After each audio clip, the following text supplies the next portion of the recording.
개척 이후부터 꼭 일주일에 원래 수요예배 때 하다가 이제 수요예배가 없어지면서 금요기도회 때로 옮겨졌는데 한 장씩 하나님의 말씀을 창세기부터 지금까지 같이 나누어서 생각해 보고 있습니다. 제가 이렇게 하는 이유가 있어요. 설교 한 편 그날 듣고 가면은 잘 들었다 할 때 많이 있거든요. 근데 거의 남지가 않아요. 목사님 예화만 남고. 그런데 이 성경 말씀을 오랫동안 듣고 성경 말씀을 빠짐없이 여러 군데의 말씀 듣다 보면 이게 우리 안에서 쌓입니다. 그래서 좋은 건 쌓여요. 그래서 성경 말씀 여러분 안에서 쌓이도록 하게끔, 또 그리고 여러분들이 성경 말씀 곳곳에 숨어 있는, 사실 여러분 자신도 잘 알지 못했던 그 의미들을 확인하면서 여러분들이 하나님의 말씀 전체가 주는 그 놀랍고 영광스러운 은혜와 충격을 맛보도록 하는데 제 목표가 있습니다. 그래서 고린도후서 4장 5절 말씀은 우리는 우리를 증거하는 것이 아니요 오직 그리스도 예수의 주되신 것과 우리가 너희의 종된 것을 전파하느니라 말씀하신 것처럼, 제가 여러분 앞에서 저 자신을 증거하거나 기쁨의 교회를 전파하는 게 아니라 하나님 말씀 전파하고 예수님 전파하는 것이 더 중요하다고 믿기 때문에 이 일들을 지난 8년이 넘는 시간 동안 멈추지 않고 해온 줄을 믿습니다. 그래서 여러분들이 더 재밌고 좋은 말씀 제가 얼마든지 잘할 수 있는데, 그거보다 진짜 하나님 말씀, 이 말씀에 집중하면서 이 말씀이 어떠한 의미인가를 같이 생각해 보는 가운데 성령께서 저와 여러분 모두에게 은혜 주시고 충만한 말씀으로 채워 주실 줄을 믿습니다. 아멘. 어린 나이에 이제 악정을 펼쳤던 므낫세와 아몬의 뒤를 이어서 요시아가 왕이 됐습니다. 패망하기 직전에 남유다의 이제 왕이 되었는데, 요시아 이후에는 이제 30년 정도 있다가 다 패망하기 때문에, 20년 정도 있다 다 패망하기 때문에 요시아가 그야말로 남유다의 마지막 불꽃이었다라고 감히 말씀드릴 수가 있습니다. 이 마지막 불꽃 요시아 왕, 그의 삶은 그야말로 다른 어떤 것보다 하나님 앞에 구별된 삶이었고 하나님께서 원하신 모습이었음을 우리는 이 말씀을 통해서 보게 되는 것이죠. 이 요시아 왕의 이 영광스러운 이 시간들, 그가 하나님을 찾고 만나고 했던 이 모든 시간들이 오늘 본문 말씀에 매우 순서를 갖춰서 나와 있음을 우리는 주목할 필요가 있습니다. 그래서 이 순서가 매우 중요한 것이죠. 먼저 요시아 왕이 언제부터 이렇게 놀라운 변화를 이뤘습니까? 여기 보니까 그가 하나님을 찾기 시작하면서부터입니다. 같이 말씀을 읽어보겠습니다. 3절입니다. 같이 읽습니다. 시작. 아직도 어렸을 때에 곧 왕위에 있은 지 8년에 그의 조상 다윗의 하나님을 비로소 찾고 제 12년에 유다와 예루살렘을 비로소 정결하게 하여 그 산당들과 아세라 목상들과 아로 새긴 우상들과 부어 만든 우상들을 제거하여 버리매. 아멘. 비로소 찾는다라고 되어 있으니까 왕위에 있은 지 8년 동안에는 하나님을 이렇게 찾고 있었다가 제대로 못 찾고 있다가 갑자기 이때부터 비로소 하나님을 만나게 됐다처럼 느껴지기가 쉬운데, 개역 개정판 외에 다른 성경은 다 뭐라고 되어 있습니까? 혹시 뭐 러시아어 성경은 뭐라고 되어 있나요? 러시아어 성경 없나요? 네. 다른 모든 성경은 그가 찾기 시작하였다라고 되어 있어요. 찾기 시작하였다. 여기 등장하는 비로소 찾다라고 번역된 말은 이 히브리어로 할랄이라는 건데, 할렐루야가 여기서 파생된 거죠. 할렐루야가. 그래가지고 아주 이 열정적으로 뭔가를 확 하는 것을 말해주고 있어요. 그래서 다른 대부분의 성경 번역본은 여기 등장하는 요시아가 비로소 찾고가 하나님을 찾기 시작했다라고 번역을 하고 있는 거죠. 그러니까 그가 왕위에 있은 지 이제 8년이 되었을 쯤 해서 그가 하나님을 찾기 시작한 거예요. 목사님, 아니 31년이나 다스렸는데 앞에는 뭐 하고 왜 여기서부터 이렇게 여기서부터 하나님 찾기 시작했습니까? 왜 그랬냐면요, 왕위에 오를 때 나이가 8살이었어요. 8살이어 가지고 하나님을 찾는다고 말하기가 본인도 잘 몰랐을 거예요. 제가 가보니까 중고등학교 집회 다녀보면요, 몇 살 때부터 기억이 있냐라고 물어보면은 여학생들은 3살, 4살, 5살 때부터 기억이 있대요. 남학생들은 너무 놀라운 게 7살이 제일 많아요. 7살 이전에는 남학생들은 기억이 없는 거예요. 살아도 산 게 아닌 거죠. 예. 아무 생각 없이 사니까 모르는 거예요. 그러니까 여기 등장하는 이 요시아도 마찬가지예요. 8살에 왕이 됐지만 그 젊은 어렸던 시간 속에서는 하나님을 찾는다는 것이 뭔지를 잘 몰랐던 거예요. 그런데 이제 그가 16살이 됐을 때 청소년기를 지나서 청년기에 다다르기 시작했을 때 그때부터 본격적으로 하나님을 찾기 시작했다라고 이 말씀은 보여주고 있는 것이죠. 하나님을 찾는 것이 이와 같이 중요한 거예요. 하나님을 찾는다는 것은 무엇일까요? 하나님을 삶의 우선순위에 두고 하나님을 추구하기 시작하는 거예요. 하나님이 계심을 믿고 그분을 찾아 나서는 거예요.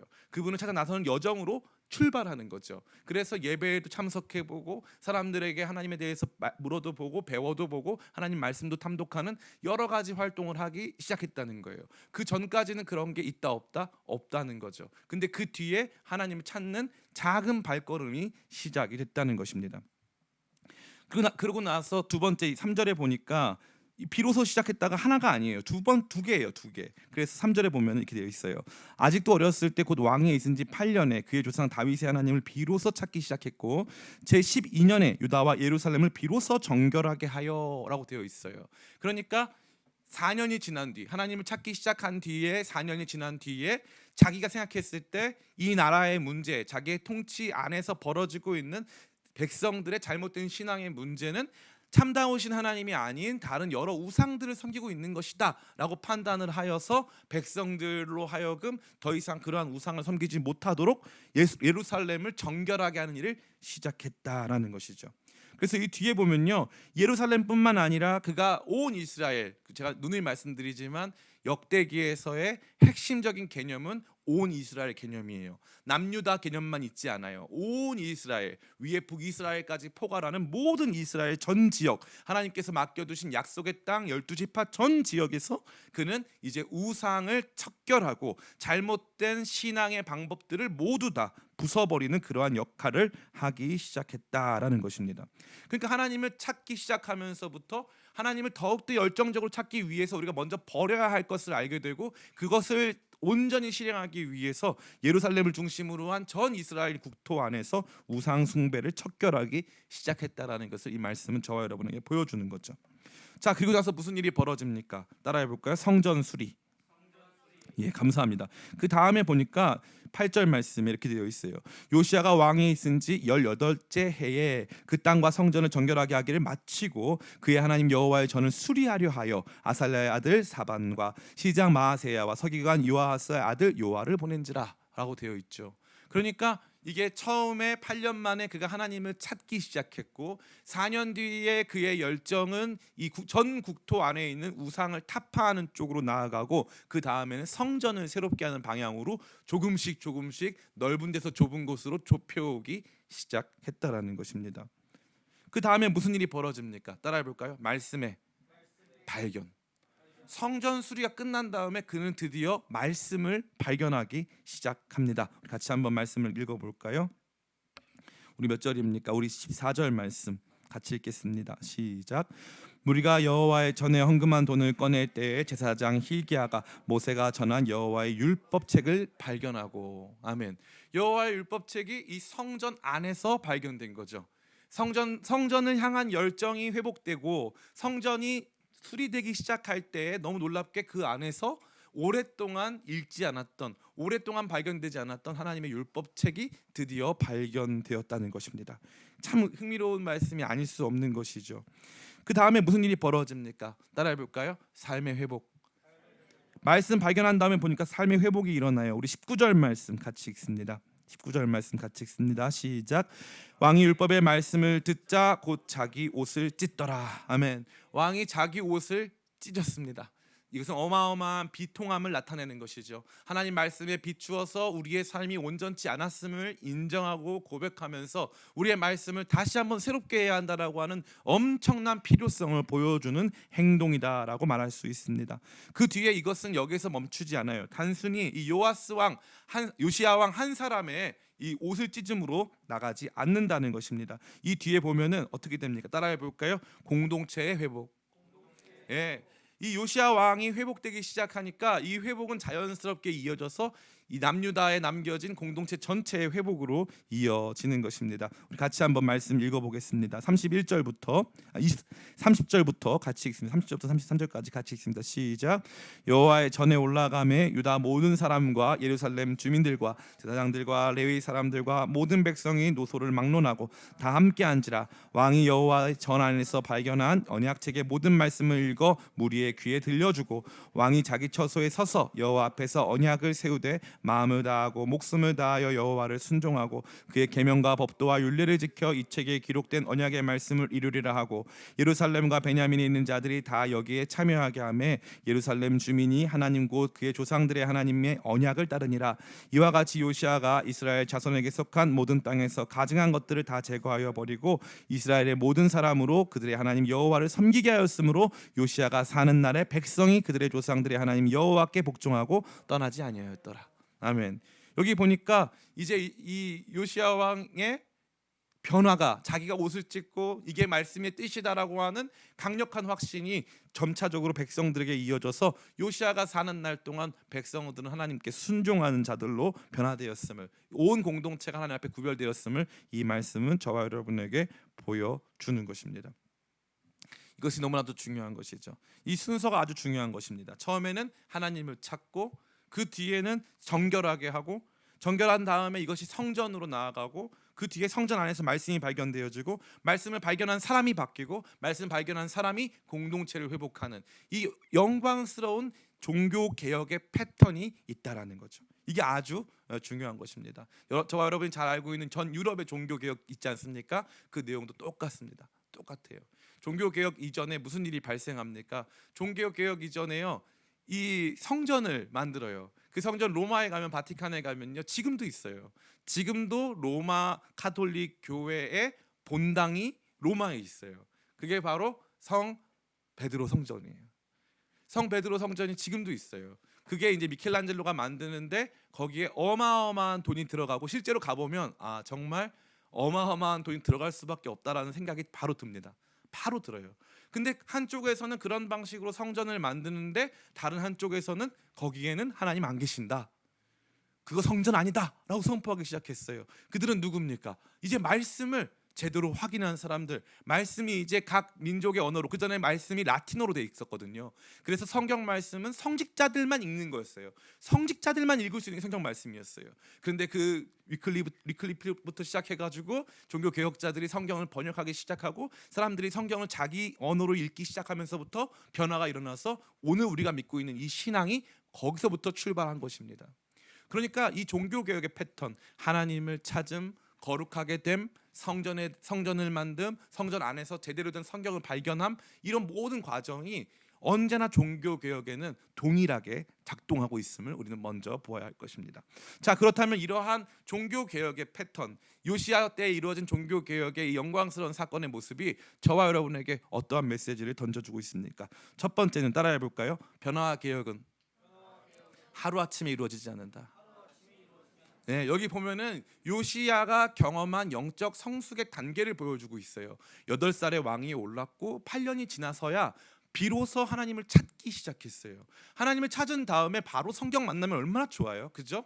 근데 하나님을 찾은 다음에 무려 4년 정도 있다가부터 하나님을 제대로 알고자 하는 마음이 좀 뜨거워진 다음에 12년 정도 됐을 때, 무려 4년이 지난 다음에서야 본격적인 행동에 들어갑니다. 자신을 정결하게 하는 행동에 들어가기 시작했다는 거죠. 그 뒤에 또 재밌는 것은 18년째 되었을 때야 비로소 성전 수리를 들어가는 거예요. 그러니까 이거 단순히 하루아침에 되어지는 과제가 아니라는 거죠. 여러분 진짜 변화를 원하십니까? 제가 느낀 게 있어요. 저는 목회적으로 실패했다라는 생각을 정말 많이 했어요. 정말 최근까지 많이 했어요. 목회적으로 실패했다. 왜냐하면 우리 교회는 개척한 첫 해에 100명 됐잖아요.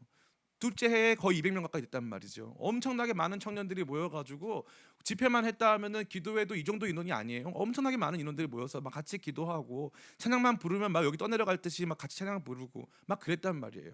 그러니까 저는 우리 교회가 더 빠르게 성장하고 변화될 거라고 생각했어요. 근데 8년이 지난 오늘 이 현 주소를 보면은 굉장히 좀 민망한 그런 상태와 그런 수준인 거죠.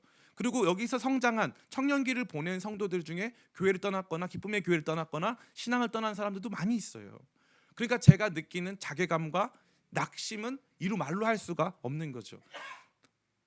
거짓말 안 보태고 죽고 싶은 날이 많아요. 정말로 죽고 싶은 날. 나 이거 왜 했지? 이런 생각이 너무 많이 들어요. 이게 목사들 다 그래요. 다들 아닌 척하고 있는 거죠. 대부분 다 나 이거 왜 했지? 안 했으면 좋겠다. 이런 생각 너무 많이 해요. 처음에 교회 개척한 다음에 이제 한 집사님 가정이 우리 교회 오기 전까지 제가 너무 힘들었어요. 목회하는 것이 너무 힘들어가지고 한 3, 4년 정도 지났을 때인데, 그제서야 이제 저희가 여기 후암동 살 때인데, 그때 저희 아내 뭐 암 걸리고 막 이럴 때, 근데 그 집사님이 오셔서 이제 교회 헌금을 하시면서 저희가 이제 저희 집을, 이 경기도 광주 오포에 있는 집을 이제 그렇게 해가지고 여기 들어왔기 때문에 저희 살 곳이 없으니까 여기 후암동에 살았는데, 이거 해가지고 우리가 이제 보증금, 교회에서 보증금을 해줄 수가 없으니까 우리는 계속 여기 살았던 거죠. 근데 이제 집사님들이 와서 헌금하셔가지고 저한테 이제 저희가 이제 이사를 가겠다고 말씀을 드리고 이제 처음으로 이사를 나가는데 저희한테 어디로 이사 가고 싶냐고 하시더라고요. 그래서 저희가 뭐라고 했냐면은 강릉으로 가고 싶다고 했어요. 강릉으로. 믿어지세요? 강릉으로. 왜요? 교회에서 먼 데로 가고 싶어서요. 교회에서 먼 데로. 주일에만 오고 싶어서. 다른 모든 걸 할 수 있으니까. 그러니까 그게 저의 지난 날이에요. 왜 그랬을까요? 엘리야 컴플렉스가 제안했던 거예요. 다른 목사님들은 잘 된다는데 이게 뭐야?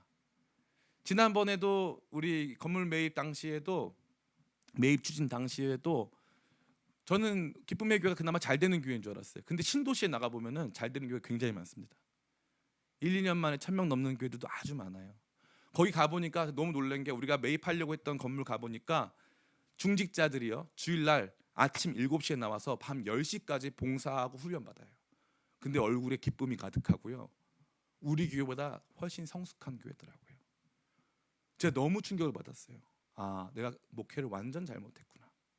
그럼 제가 뭘 잘못했을까요? 바로 이거예요. 바로 이거. 요시야가 하나님을 찾는 데까지 걸리는 시간은 8년이에요. 그제서야 본격적으로 하나님을 찾게 되는 거죠. 정서적인 발달, 또 여러 가지 주변 상황과 환경의 조성, 이런 모든 과정을 통해서 무려 8년이라고 하는 시간, 우리가 봤을 때 31년밖에 못 다스릴 거고, 그의 삶이 남겨진 남유다의 마지막 불꽃이라는 걸 생각해 봤을 때 그의 삶이 한순간 한순간이 너무 소중하고, 이런 변화가 빨리 일어나서 남유다가 이러한 패망으로부터 다시 건전을 받아서 다시 하나님 뜻을 이루어드리는 나라가 됐으면 참 좋겠죠. 그건 우리 생각입니다. 근데 하나님의 시간표는 다르다 이 말이에요. 하나님의 시간표는 달라요. 이것은 요시야 한 사람의 성장과 긴밀히 연결되어 있는 거예요. 그렇게 해가지고 요시야가 8살 때 즉위한 다음에 8년 지나서 하나님 찾기 시작하고, 한 4년쯤 지나니까 뭘 해야 할지를 알게 되는 거예요. 뭘 해야 할지를. 그러니까 먼저 가만히 보니까 이거 하나님을 찾아야 되는데, 다 함께 하나님을 찾기에 나라가 너무 혼탁한 거예요. 너무 이게 믿음의 내용이 너무 혼탁한 거예요. 사람들이 우상 섬기죠. 사람들이 옆에 나가가지고 다 뭐 다른 데서 각자 알아서 신앙생활 다 하는 거예요. 그럼 그 사람들이 여호와 하나님 섬겼을까요? 안 섬겼을까요? 섬겼습니다. 남유다와 북이스라엘 특징이 뭐냐면 우상을 섬기면서 하나님을 섬긴다는 거예요. 너무 재밌잖아요. 우리가 봤을 때 이거 다 성경이 금지하는 내용이거든요. 성경이 뭘 금지하는지에 대한 관심이 없어요. 자기 스타일대로 하나님을 섬기겠다 이거예요. 자기 마음대로. 자기 마음대로. 난 이게 좋으니까. 그러니까 이제 이 하나님을 찾기 시작한 요시야가 봤을 때 이러한 문화가 있기 때문에 우리나라가 하나님 앞에서 구별되지 못한 것 같은 느낌을 받는 거죠. 아직 성경이 없으니까 무슨 내용인지 모르지만 이거 옳지 않다라는 것은 발견하는 거예요. 그 다음에 그의 관심은 성전으로 나아가는 거예요. 예루살렘의 지교에서 봐보니까 성전이 멀쩡하게 있단 말이죠. 그래서 성전에서 드리는 예배가 하나도 없어요. 왜 성전은 버려졌지? 라고 생각하면서 저 성전이 중요한 것이니까, 하나님께서 저 성전을 세우라고 했으니까 저 성전 중심으로 다시 우리의 신앙을 재편해야겠다 마음을 먹고 한 단계 한 단계 나아가는 거죠.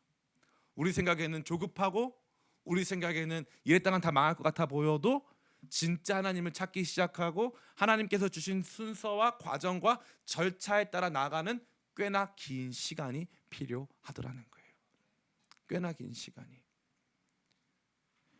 저는 저 자신에게 있었던 이러한 영적 조급증, 또 저 자신 안에 있었던 이 엘리야가 가졌던 엘리야는 모세 컴플렉스가 있었죠. 저도 그런 종류의 다른 뭐 김동호 컴플렉스, 이찬수 컴플렉스, 이런 게 제 안에 있는 거예요. 여전히. 하나님은 그렇게 안 하시고 굉장히 천천히 우리가 봤을 때 한 4년, 5년에 걸쳐서 점차적으로 교회를 이루어 가시는 거죠.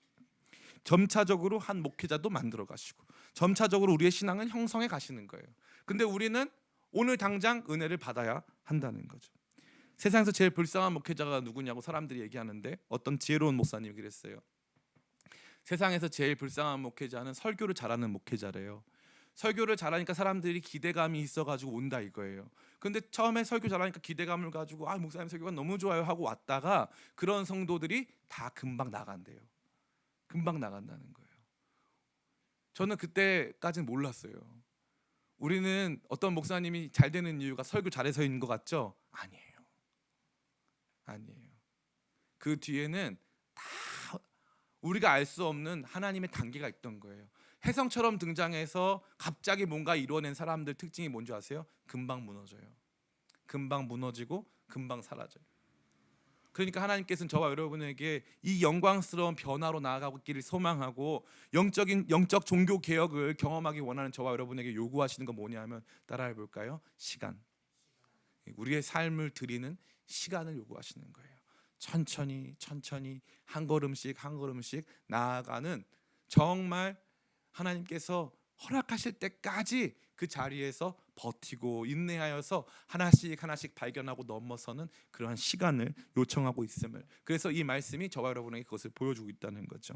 루터가 종교개혁을 했을 때 그 당시에 반향은 엄청났습니다. 루터의 때의 종교개혁이 끝났을까요? 아니요.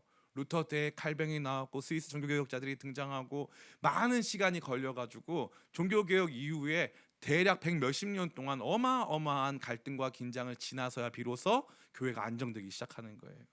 그렇기 때문에 우리의 삶에서 하나님께서 요구하고 계신 것, 기다림과 인내와 수고가 있음을 저와 여러분들이 깨달으시기를 간절히 축복합니다. 아멘. 영적 변화를 위해서 이러한 시간이 필요한 것을 이 말씀은 저와 여러분에게 보여주고 있어요. 두 번째 따라해 볼까요? 성전을 회복하는 것이 필요합니다. 예, 이 말씀의 중심에 딱 보면은 앞에 우상 숭배 척결하고요. 그 뒤에 보면은 하나님 말씀 발견해 가지고 백성들과 자기 자신이 하나님께 순종하기로 결단하는 그 내용이 답니다. 그럼 중간에 있는 마치 샌드위치 안에 들어 있는 햄버거 안에 있는 패티와 같이 가운데 놓여져 있는 가장 중요한 문제, 가장 중요한 내용은 무엇입니까? 바로 성전을 회복하고 그 성전을 다시 수리하는 내용이 요시야의 이 통치 기간에 가장 중요한 것으로 다루어지고 있는 거예요. 왜 성전 수리가 이토록 중요할까요? 많은 왕들이 이 성전 수리를 하지 않았습니까? 이 성전 수리가 도대체 왜 이렇게 중요한 걸까요? 성전 수리는 언제나 우상 척결과 밀접한 관계를 맺어요.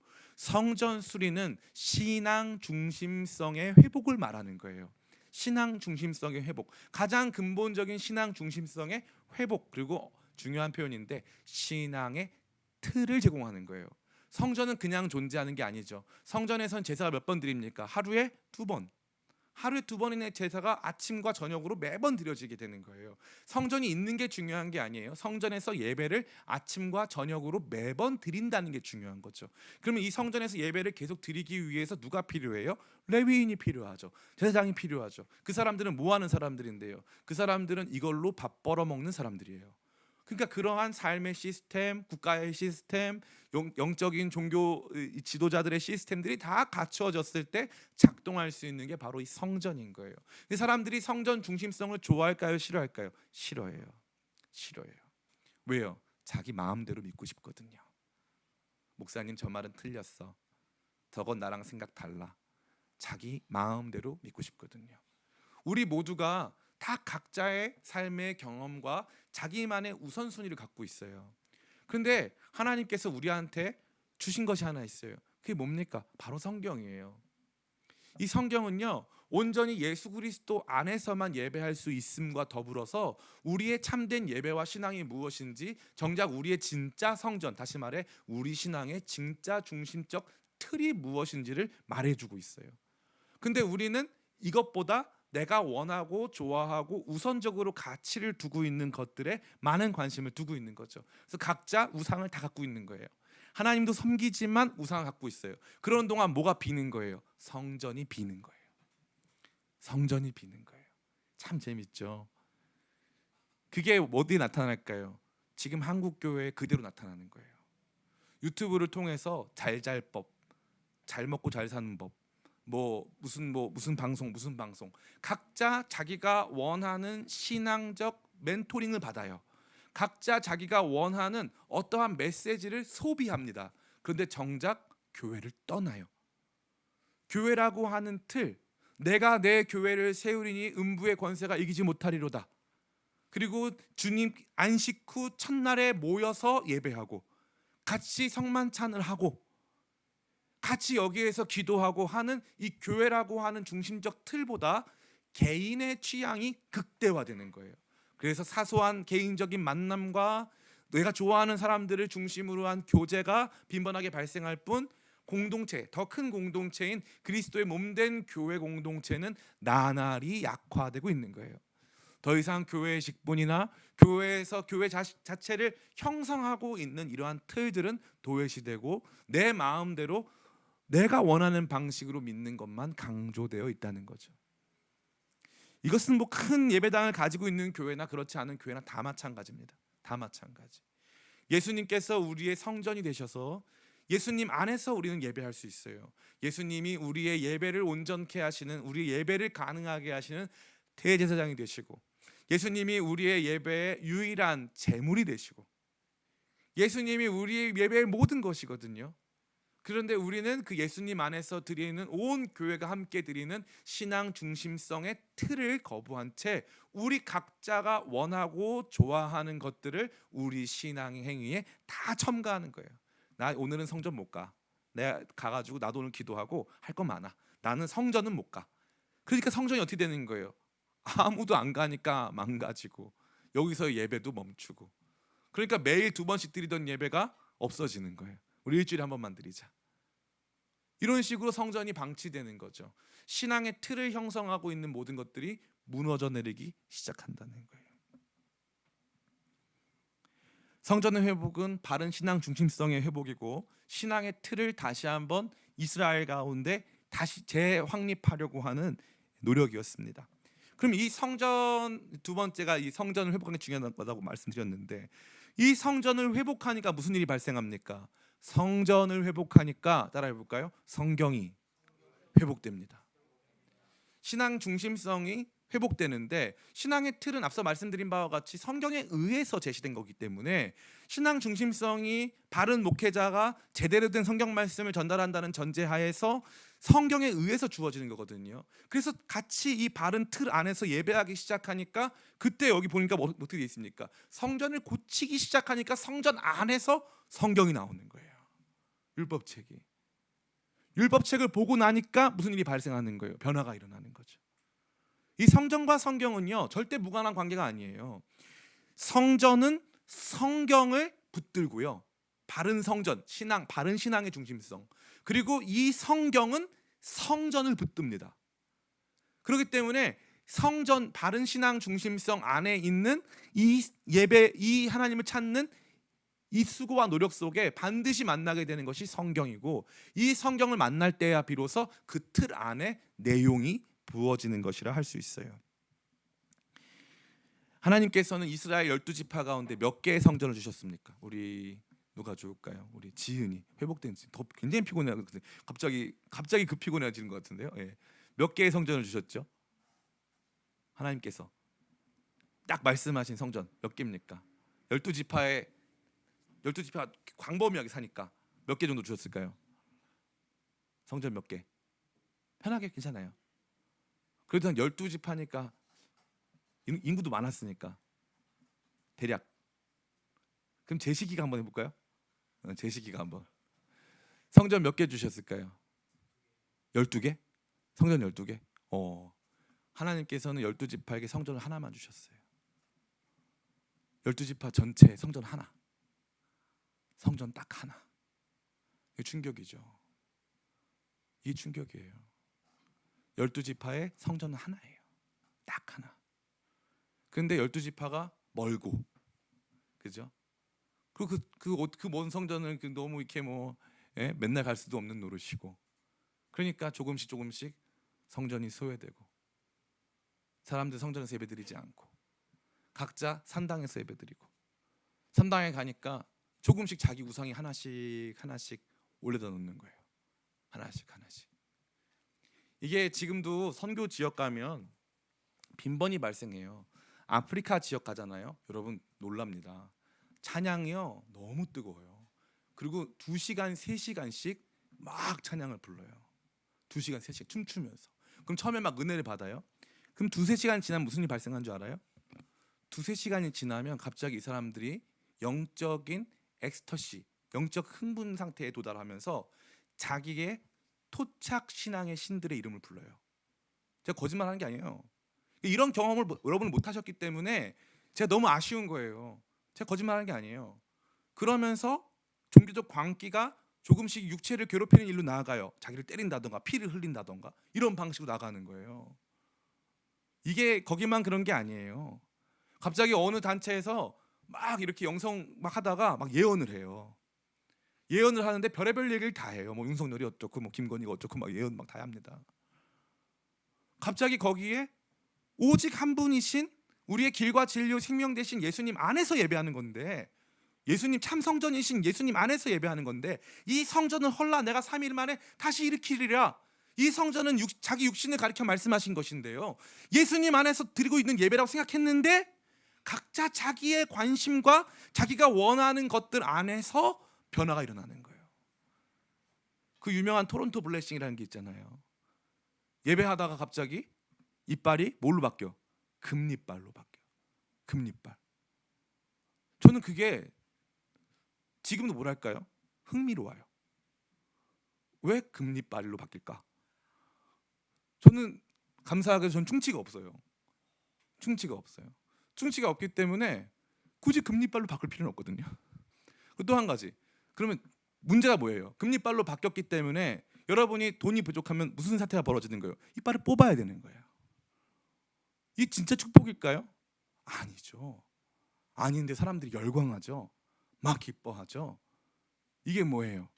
이게 한 성전, 참된 신앙의 중심성을 배제하고 매일 아침과 저녁으로 양을 잡아서 우리의 죄를 대신하여서 양을 잡아서 드리는 희생 제사를 완전히 간과한 채, 나는 지금 희생 제사가 필요한 게 아니고 돈이 필요하고, 나는 지금 희생 제사가 필요한 게 아니고 건강 회복이 필요하고, 나는 지금 희생 제사가 필요한 게 아니고 내 안에 이 마음의 회복이 필요하다. 그러니까 그걸 할 수 있는 신들을 갖다 붙이는 거예요. 그러니까 시간이 지나니까 그 안에 온갖 잡신이 다 들어간 거예요. 이걸 제일 많이 보여주는 게 뭘까요? 천주교예요. 천주교. 왜 그렇습니까? 천주교는요, 처음에 예수님이 하나님의 아들인 것을 인정했어요. 그런데 조금씩 가다 보니까 사람들이 예수님만 하나님의 중보자 하시면 예수님 피곤하잖아요. 그러니까 예수님 도와드리라고 성모 마리아도 갖다 붙였어요. 그래서 성모가 하나님 죄가 없고, 성모는 승천했고, 성모가 하나님께 예수님의 하나님의 어머니니까 하나님께 직접 구할 수 있는 거예요. 성모상도 이제 있어요. 그 다음에 뭐가 있습니까? 성인들이 있어요. 성인들 엄청나게 많아요. 그래서 각 국가나 각 도시나 각 사람이나 각 민족마다 자기 국가의 성인들이 있어요. 저 베네치아에 가면은 유명한 게 그 산마르코 광장 있거든요. 이 산마르코 광장은 성 마가의 광장이고, 베네치아는 대대로 마가를 자기 성인으로 섬기고, 산마르코 성당 지하에 마가의 시신이 있어요. 그러니까 마가가 중요한 거예요. 재밌죠? 예수님 한 분이었는데 거기 성모 마리아 추가됐고, 도시에 마가가 그렇게 중요해요. 그래서 마가 축일이 따로 있어요. 마가만 있습니까? 12제사 기본 깔고요. 그 다음에 한 명씩 다 있어요. 그리고 더 재밌는 거 뭡니까? 김대건 신부님부터 해가지고 별의 별 성인들이 다 있어요. 이게 뭡니까? 신앙의 혼탁화. 성전 중심, 신앙 중심성이 제대로 된 하나님께서 우리 가운데 주시는 예배의 형태와 틀을 벗어난 채 하기 시작하면 자기 믿고 싶은 대로 믿는 거예요. 그래서 이 신앙 중심성을 회복하려는 거룩한 시도와 노력은 우선적으로 거룩과 정결의 모습으로 나타나요. 잘못된 거 척결하고 나 진짜 예수님 안에서, 오직 예수 안에서. 그래서 이 종교개혁에 오직 예수가 들어가는 게 바로 그것 때문이에요. 오직 그리스도. 예? 오직 그리스도로 인하여서 우리가 이 구원의 은총을 누릴 뿐만 아니라 오직 그리스도로 말미암아 하나님께 나아갈 수 있다고 말하고 있는 것이죠. 그 뒤에 성경의 회복이 주어지는 거예요. 성경 말씀을 제대로 읽기 시작하면서부터 변화가 일어나는 거죠. 제가 지난 수요일에 성신신대원에 가서 논스톱 기도회라는 것을 하고 왔어요. 논스톱 기도회 하고 왔는데 제가 나갈 때 어떤 한 두 분 정도 되는 전도사님이 저 따라와가지고 저한테 이제 질문을 하는 거예요. 한 전도사님이 말하는 게 좀 기가 막혔어요. 그 전도사님이 저한테 오시더니 목사님 잘 모르겠지만 저는 목사님이 10년 전부터 사역할 때부터 제 설교를 다 들었대요. 다 들어서 자기가 군대에 가야 했는데 제 설교를, 그때는 인터넷이 없었으니까 제 설교를 다 녹음해서 가져갔대요. 그래가지고 거기서 제 설교를 다 들었대요. 회개하시길 바랍니다. 농담이고 다 들었대요. 이 친구가 제일 고민했던 게 바로 그거래요. 왜 이요한 목사님은 성경을 읽을 때 저게 보이는데 왜 나는 이게 안 보이냐 이거예요. 그래가지고 그 친구가 저한테 그때 제가 그 간증을 했거든요. 제가 군대에서 성령 충만을 구하면서 하나님 말씀 깨닫게 해달라고 하니까 저는 그 당시 신학생이 아니었는데 말씀을 읽으면 다 깨달아지는 거예요. 오늘 제가 이렇게 지금 하고 있는 이 수준 있죠. 이 수준 이상으로 다 깨달아지는 거예요. 그냥 말씀을 그냥 읽기만 하면 다 알겠는 거예요. 막 무릎이 쳐지고 막 말씀을 놓을 수가 없어요. 계속 깨달아지니까. 그래서 제가 이거를 많이 간증을 했어요. 그러니까 대부분의 사람들은 그런 거 말았어요. 근데 이 친구가 저한테 와서 악수를 하면서 하는 얘기가 뭐냐면 자기가 처음에 목사님 설교 들을 때 이거 안 믿었다는 거예요. 그런데 정말 기도하고 말씀을 보니까 자기가 이게 다 깨달아진다는 거예요. 그래서 자기도 똑같이 군대 가가지고 제 설교 듣고 나서 말씀 그대로 봤는데 다 열렸대요. 다 보이기 시작한대요. 기가 막힌 거죠. 신앙생활을 20년 30년 해도요 이게 쉽지 않아요.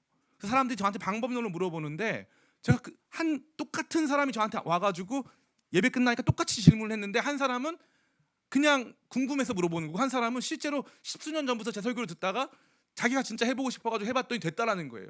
제가 그거 하는데 와, 다른 목사님들은 아마 더 많은 사람들이 갔겠지만 저는 이 한 전도사님 이 한 분 때문에 제가 살아 있었던 의미가 있다 싶을 정도였어요. 왜냐하면 우리 아내도 못 깨달는 거니까 이거는. 제가 오늘 큰일 나겠는데요 지금. 네, 어제가 전도사님들 중에서도 거의 이런 분들은 없어요. 근데 이분이 너무나 충격을 받는 거예요. 성경을 진짜 읽기 시작하면 바뀌어요. 성경이 무시무시해요. 여러분이 생각하는 거 그 이상이에요. 대충 이렇게 읽는 게 아니에요. 성경을 가지고 진짜 하나님 깨닫게 해달라고 막 기도하잖아요. 그러면 읽혀요. 그 설교 준비도 마찬가지예요. 성경 한 번 읽어가지고 되는 게 아니에요. 이 같은 본문을 가지고 10번, 20번, 30번 주일날 설교 끝나고부터 계속 읽는 거예요. 그러면은 말씀이 막 튀어오르고 그 말씀이 나한테 말을 걸어오기 시작하는 거예요. 처음엔 내가 성경을 읽었는데 나중에 성경이 나를 읽어요. 그래서 내가 내 옷을 찢는 거예요. 말씀 읽다가 눈물 뚝뚝 흘리고 막 그런 일이 발생하는 거예요. 근데 그게 우리 안에서 너무 없어진 거예요. 영적 개혁은 바로 이런 모습이에요. 오랜 시간에 걸쳐서 하나님을 찾다가 단계적으로 거룩함을 회복하고 온전한 예배의 중심이 되시는 예수님 안에서 참된 예배 갖고 내 욕망으로 만들어진 모든 우상들 다 끊어지고 그 안에서 예배를 하기 시작하니까 성경 말씀에 대한 깨달음이 오기 시작하는 거예요. 그러니까 가만히 있을 수 있어요? 없어요? 없죠. 여기서 요시야가 자기 옷을 찢고 그 다음에 백성들 다 불러 모아서 이 말씀 깨닫게 하잖아요. 이 과정이 참다운 신자 안에서 일어나는 영적 개혁의 과정입니다. 전 여러분들이 이러한 것을 체험하길 간절히 원해요. 목사님 저는 늦었어요. 저는 안 됩니다. 해봤더니 안 됐어요. 요시야 때는요 이제 남유다는 소망이 없을 때예요. 끝났어요. 근데 하나님께서 마지막에도 은혜를 주시고 마지막에도 부흥을 주시는 거예요. 마지막에도. 제가 오늘 이유진 권사님 장례식 집례하고 있잖아요. 아마 어떤 분은 섭섭하실 수 있어요. 이유진 권사님 우리 교회 온 지 얼마 되지도 않았는데 목사님 너무 편애한다. 제가 왜 편애를 하냐면요. 저는 이분을 우리 교회 오지 말라 그랬다니까요. 온다고 전화를 온 분을 제가 그 당시 코로나 상황이었는데 이분이 암에 걸리셨대요. 코로나를 걸리신 노인분이 암 투병을 끝내고 우리 교회에 와서 머물면서 기도를 하겠다고 하니까 그 엄중한 상황에 이분이 왔다가 잘못되면 안 되니까 담임 목사로서 제가 오지 말라고 하고 다른 교회 보냈어요. 다른 교회 갔던 분이 우리 교회로 다시 왔죠. 저는 이분이 우리랑 영적으로 안 맞을 줄 알았어요. 왜냐하면 다른 교회가 전혀 우리랑 안 맞는 교회인데 그 교회에서 행복하게 잘 계시다고 얘기 들었기 때문에 제가 그 교회를 안내했기 때문에 실제로. 그러니까 저는 아무 생각 없이 있었는데 그분이 여기 오셔서 너무 놀라운 건 아까 우리 박지준 선생님 불렀던 뭐 샬롬 이런 거 있잖아요. 그 75세 할머니가 그런 찬양 어떻게 부릅니까? 권사님 무조건 불러요. 샬롬 샬롬 샬롬 큰 목소리로. 암 걸려가지고 다 왜소해진 몸에서 최신 찬양 두려워하지 않고 다 불러요. 그리고 나서 이 권사님이 제일 아름다운 게 이요한 목사님 같은 설교자는 없다는, 자기 인생이 없었다. 모든 말씀을 다 빨아들여요. 다 빨아들여요. 제가 이분 호스피스 병동에 입원하셨을 때 가서 저거 하면요, 너무 아파서 고통하다가도 눈이 탁 살아나는 거 있죠. 그 보면서 목사, 성도가 좋은 목사 만나는 것도 있지만 때로는 목사가 좋은 성도를 만날 때도 있어요. 근데 만난 거예요. 그러니까 이분 너무 특별한 거예요. 그리고 나서 그 아픈 몸을 이끌고 전도지 만들어달라고 해가지고 맨날 여기서 전도했어요. 맨날 복음 전했어요. 자기 인생에 아쉬운 게 있다면 남은 날 동안 더 하나님 찬양하고 전도할 수 없어서 그게 아쉽다고. 제가 보면서 많은 생각이 들었어요. 진짜 영적 개혁은 생각보다 오랜 시간이 걸려요. 그리고 예수 그리스도 안에서 참 믿음의 길, 뭐 엄청난 방언, 엄청난 예언, 뭐 엄청난 능력 이런 거 없어도 참 예배로 나아가는 성도들이 있는 거예요. 그리고 그 안에서 말씀이 들어와서 말씀 안에서 깨달음을 얻고 말씀 안에서 자기 옷을 찢고 회개하고 자복하고 변화되는 성도가 있다는 것입니다. 여러분의 꿈은 무엇입니까? 저는 여러분들의 모든 꿈이 참 예배 안에서 참 진리의 말씀 듣고 그 안에서 거룩하게 개혁되는 삶 사는 것을 여러분 꿈으로 삼으시길 축복합니다. 우리 교회와 우리 성도님들의 삶 안에서 주님께서 원하시는 개혁은 바로 이런 거예요. 삶에 가득 찼던 모든 우상들 내어버리고 진짜 예수님 한 분만으로 만족하고 그분 안에서 참되게 예배하고 그 말씀 안에서 진짜 진리를 발견하는 기쁨 누리는 것. 요시아가 보여주는 다시 성전, 다시 성경의 은혜가 우리 모든 성도님들 가운데 가득하시기를 예수님의 이름으로 축원합니다. 우리 잠시 같이 기도할까요?